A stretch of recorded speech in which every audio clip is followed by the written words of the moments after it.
సూర్య భగవానుడి ఆలయాలు చాలా పురాతనమైనవి మరియు భారతదేశంలో పలు చోట్ల ఉన్నాయి. కోణార్క సూర్య దేవాలయం, అరసవల్లి సూర్యనారాయణ స్వామి దేవాలయం మరియు మోధేరా సూర్య దేవాలయం వంటివి కొన్ని ప్రసిద్ధ ఆలయాలు. కోణార్క సూర్య దేవాలయం. ఈ ఆలయం ఒరిస్సా రాష్ట్రంలో కోణార్కలో ఉంది మరియు ప్రపంచ వారసత్వ ప్రదేశంగా గుర్తించబడింది. ఈ ఆలయాన్ని తూర్పు గాంగ వంశానికి చెందిన నరసింహదేవుడు 13వ శతాబ్దంలో నిర్మించాడు. ఈ ఆలయం సూర్యుని రథం ఆకారంలో నిర్మించబడింది మరియు ఇది ఒక భారీ రథంలా ఉంది. దీనిని 7 గుర్రాలు లాగుతున్నట్లుగా కనబడుతుంది. అరసవల్లి సూర్యనారాయణ స్వామి దేవాలయం.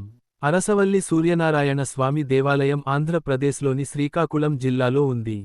ఈ ఆలయం చాలా పురాతనమైనది మరియు ఇది భారతదేశంలోని 2 ప్రధాన సూర్య దేవాలయాలలో ఒకటి. ఈ ఆలయాన్ని కళింగ రాజు దేవేంద్ర వర్మ 7వ శతాబ్దంలో నిర్మించాడని చెబుతారు. ఈ ఆలయంలో సంవత్సరానికి 2 సార్లు, ఉదయసంధ్య సమయంలో సూర్యకిరణాలు గర్భగుడిలోని మూలవిరాట్టు పాదాలకు తాకుతాయి. మోధేరా సూర్య దేవాలయం. మోధేరా సూర్య దేవాలయం గుజరాత్ రాష్ట్రంలో ఉంది. ఈ ఆలయాన్ని సోలంకి రాజవంశానికి చెందిన భీమ్దేవ్ ఐ 1026 ఆద్లో నిర్మించాడు. ఈ ఆలయం ప్రత్యేకమైన వాస్తుశిల్పం మరియు హస్తకళకు ప్రసిద్ధి.